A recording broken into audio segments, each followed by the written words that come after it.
أعوذ بالله من الشيطان الرجيم بسم الله الرحمن الرحيم وإذ قال موسى لفتاه لا أبرح حتى أبلغ مجمع البحرين أو أمضي حقبا۔ اور اس وقت کا ذکر سنو جب موسیٰ نے اپنے نوجوان شاگرد سے کہا تھا کہ میں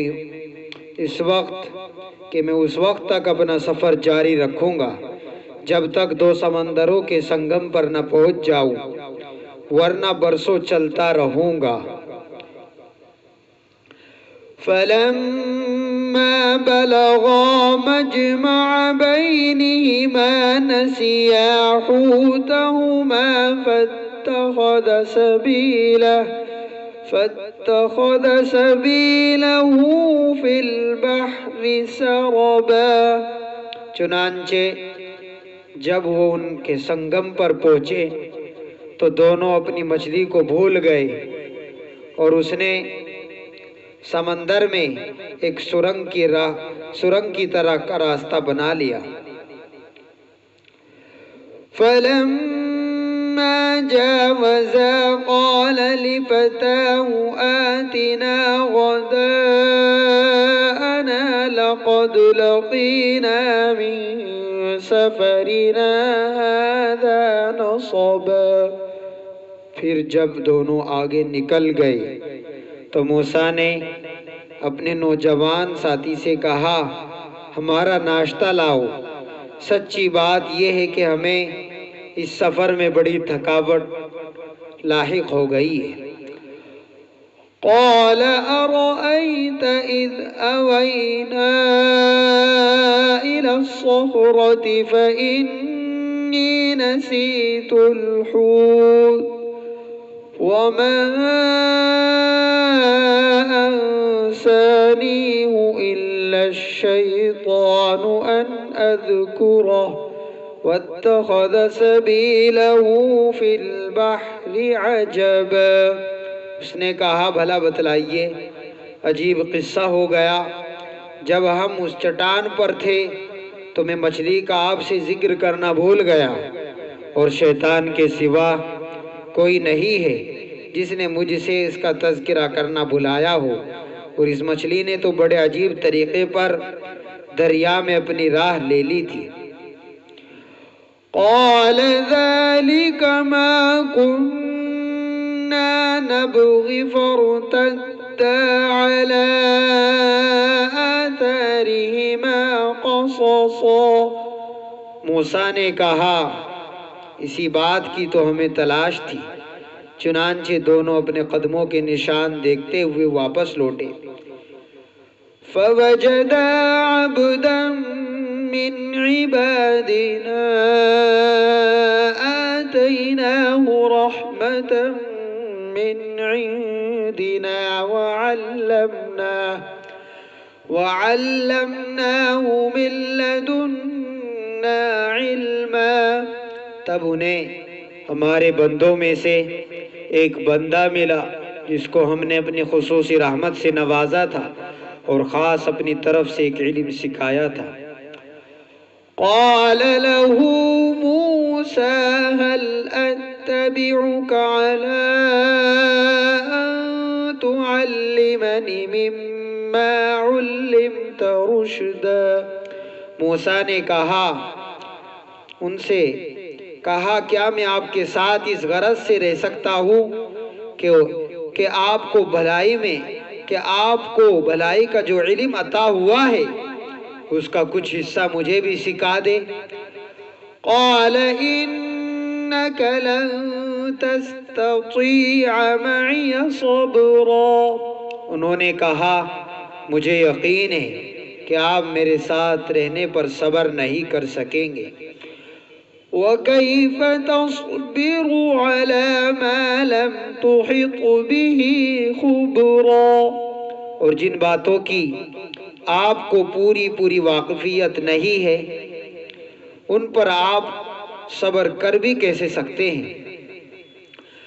قال ستجدنی ان شاء اللہ صابرا ولا اعصی لک امرا۔ موسیٰ نے کہا انشاءاللہ آپ مجھے صابر پائیں گے اور میں آپ کے کسی حکم کی خلاف ورزی نہیں کروں گا۔ قال فإن اتبعتني فلا تسألني عن شيء حتى أحدث لك منه ذكرا۔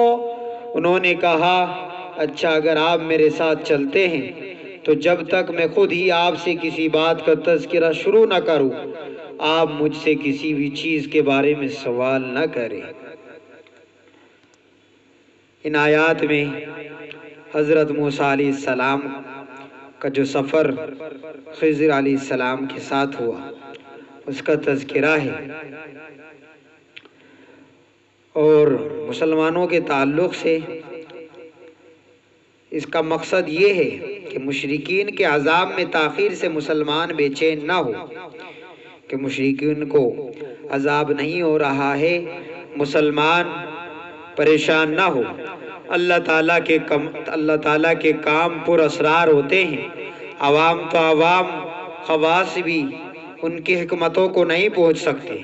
موسیٰ علیہ السلام کے واقعے میں غور کرنے سے یہ بات سمجھ میں آ جائے گی، جب ایک جلیل القدر پیغمبر کی نظر بعض معمولی واقعات کی تہ تک نہیں پہنچ سکی، قوموں کی تباہی کا معاملہ تو بہت ہی نہایت اہم معاملہ ہے، اس کے اسرار اور حکمتوں کو اور اس کی مقررہ مدت کے رموز اور مصلحتوں کو اللہ تعالیٰ کے سوا کون جان سکتا ہے۔ دوسری بات ان آیتوں میں یہ کہ مشرکین کے تعلق سے یہ ہے کہ ان کو جو غریبوں کے ساتھ شریک تعلیم ہونے سے عار آتی ہے، مشرکین کے تعلق سے مقصد یہ ہے کہ ان کو جو غریبوں کے ساتھ مشرک ان کے ذہنوں میں بڑھائی تھی اور غریبوں کے ساتھ شریک ہونے سے کہ ہم ان کے ساتھ بیٹھ کر کیسے تعلیم حاصل کریں عار آتی ہے، تو وہ موسیٰ علیہ السلام کے اس واقعے میں غور کریں۔ انہوں نے اپنے چھوٹے کو بھی بعض خاص علوم میں استاذ بنانے سے عار نہیں کیا۔ اور تیسری بات ان آیتوں میں جو بیان کی گئی یہ کہ یہود کے تعلق سے جنہوں نے امتحانی سوالات دیتے تھے وہ سوال، مقصد یہ ہے کہ وہ جو خود کو بڑا عالم سمجھتے ہیں اور اپنی کتابوں کو تمام علوم کا جامع خیال کرتے ہیں، وہ جان لے کہ یہ ان کا زعم باطل ہے۔ خود موسیٰ علیہ السلام کے زمانے میں ان سے بڑے عالم موجود تھے جن سے استفادے کے لیے آپ نے یہ سفر کیا، اور یہ واقعہ اسی مقصد سے ہوا کہ ذوالقرنین کا سفر حکومت و دولت حاصل کرنے کے لیے تھا جس کی کچھ اہمیت نہیں ہے۔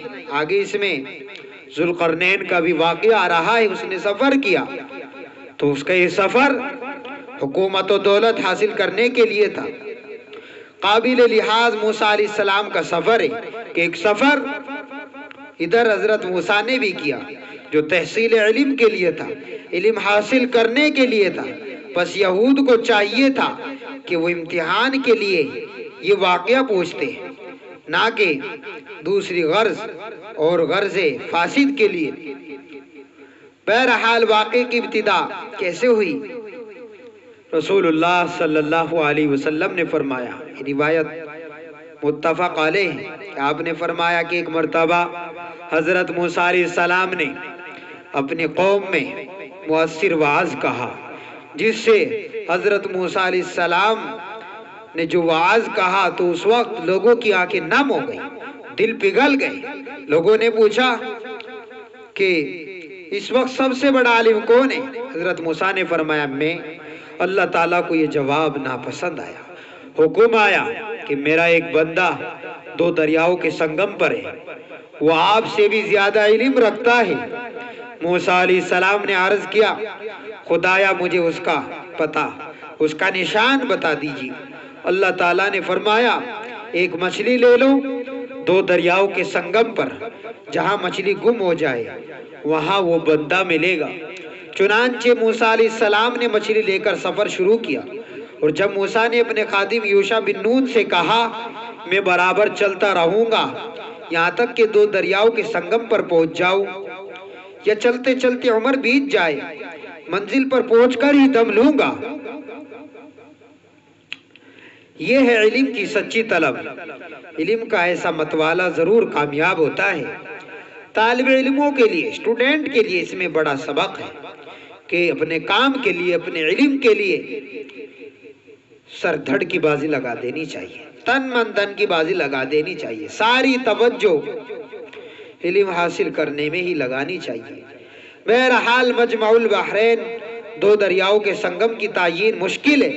اگر یہ واقعہ قیام مصر کے زمانے میں پیش آیا ہے تو سوڈان میں خرطوم شہر کے پاس یہ بات حضرت مولانا مفتی سعید نور اللہ مرقدہ نے تفسیر ہدایت القرآن میں درج کی ہے کہ اگر یہ واقعہ قیام مصر کے زمانے میں پیش آیا ہے تو سوڈان میں خرطوم شہر کے پاس جہاں دریائے نیل کی دو شاخیں ملتی ہے وہ جگہ مراد ہے، مگر جمہور مفسرین کا خیال ہے کہ یہ واقعہ وادی سینا کے زمانے کا ہے، اسارت کے زمانے کا۔ پس بحر قلزم کی دو شاخیں خلیج عقبہ اور خلیج سویز جہاں ملتی ہے وہ جگہ مراد ہے۔ پھر جب وہ دونوں دریاؤں کے سنگم پر پہنچے تو دونوں اپنی مچھلی بھول گئے، پس اس نے دریا میں سرنگ نما راہ بنا لی، دونوں منزل بمنزل بڑھتے رہے، شاگرد بھی اور حضرت موسیٰ بھی، یہاں تک کہ دریاؤں کے سنگم پر پہنچ گئے اور ایک پتھر پر سر رکھ کر سو گئے اور سستا کر آگے کی راہ لی، اور مچھلی والا تھیلا دونوں ہی بھول گئے۔ یہ مچھلی کھانے کے لیے نہیں تھی، بطور علامت تھی، جہاں وہ گم ہو جائے وہیں وہ بندہ خدا ملے گا۔ اللہ تعالیٰ نے کہا تھا کہ وہ بندہ جو آپ سے بھی زیادہ علم رکھتا ہے کہاں پر ملے گا۔ جب حضرت موسیٰ نے نشانی پوچھی تھی تو ان حضرات کے روانہ ہونے کے بعد حضرت موسیٰ اور ان کے شاگرد یوشع بن نون کے روانہ ہونے کے بعد مچھلی زندہ ہو کر سمندر میں چلی گئی، اور جس راستے سے گئی تھی وہاں سرنگ نما سوراخ ہو گیا۔ یہاں یہی مطلب ہے کہ ان کے بھول کر روانہ ہونے کے بعد مچھلی دریا میں چلی گئی، اور یہ چلا جانا گم ہونا تھا جس کو علامت متعین کیا تھا اللہ تعالیٰ نے۔ پھر جب دونوں آگے بڑھے تو موسیٰ نے اپنے خادم سے کہا ہمارا ناشتہ لاؤ، آج کے سفر میں تو ہم تھک گئے۔ رسول اللہ صلی اللہ علیہ وسلم نے فرمایا کہ موسیٰ علیہ السلام کو اس وقت تھکان محسوس ہوئی جب وہ منزل مخصوص سے آگے بڑھے، اور پھر ان کو اپنی وہ بات یاد آئی کہ مچھلی گم ہو گئی۔ موسیٰ علیہ السلام کے ناشتہ طلب کرنے سے معلوم ہوا کہ نبی بھوکے بھی ہوتے ہیں اور وہ زاد راہ بھی ساتھ رکھتے ہیں، اور تھکان بھی ان کو محسوس ہو سکتی ہے۔ ان میں سے کوئی بات نہ ولایت کے منافی نہ نبوت کے منافی، پس جو خوش عقیدہ لوگ بزرگوں کی جانب بھوک پیاس بشری ضرورتوں کا انتصاب بے ادبی تصور کرتے ہیں وہ صحیح عقیدے کے لوگ نہیں ہیں۔ بہرحال جو واقعہ بیان کیا گیا کہ حضرت موسیٰ نے ناشتہ مانگا تو خادم نے کہا ارے ہم جب اس چٹان کے پاس ٹھہرے تھے تو میں اس مچھلی کو بھول گیا۔ یہ حسن ادب ہے کہ بھولنے کو اپنی طرف منسوب کیا، مخدوم کو اس میں شامل نہ کیا۔ ویسے سامان کا ذمہ دار خادم ہی ہوتا ہے، اگرچہ اس میں مخدوم کی بھی کچھ نہ کچھ ذمہ داری ہوتی ہے۔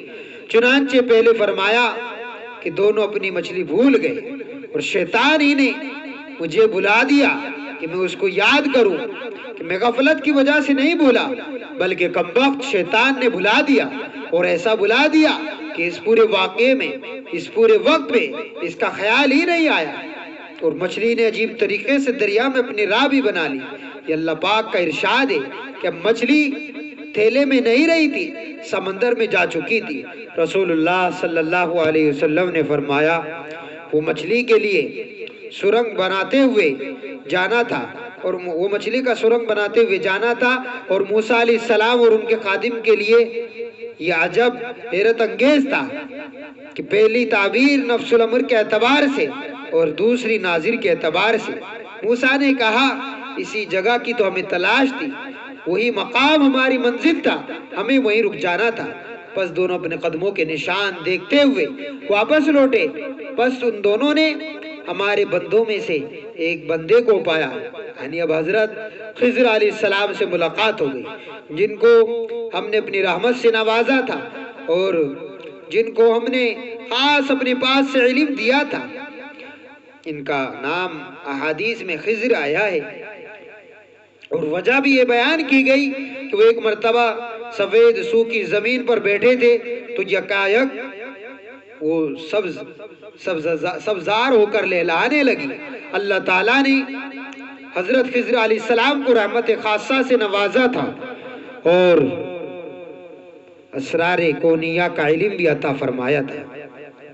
اسرار رموز و قاف اس میں اختلاف ہے کہ آپ انسان تھے یا کوئی فرشتہ، پھر انسان تھے یا ولی تھے یا نبی، اور کیا وہ اب بھی حیات ہے یا وفات پا چکے ہیں۔ نصوص میں اس سلسلے میں کوئی صراحت نہیں، اور علماء و مفسرین کی آراء مختلف ہے۔ قرین قیاس یہ ہے کہ آپ انسان نہیں، خاص قسم کے فرشتے تھے جن کو رجال الغیب کہا جاتا ہے۔ یہ رجال اس لیے کہ عناصر سے پیدا شدہ ہوتے ہیں، نور محض سے پیدا نہیں ہوتے، اور غیب اس لیے کہ عام طور پر نظر نہیں آتے کیونکہ وہ لطیف مادے سے پیدا کیے گئے ہیں۔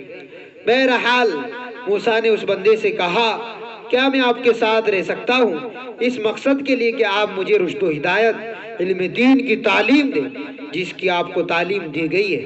سبحان اللہ، کس قدر تواضع اور ادب سے گفتگو حضرت موسیٰ فرما رہے ہیں۔ اس بندے نے جواب دیا آپ میرے ساتھ ہرگز صبر نہیں کر سکیں گے، میرے بعض کام ظاہر شریعت کے خلاف ہوں گے، آپ ضرور ان پر نکیر کریں گے۔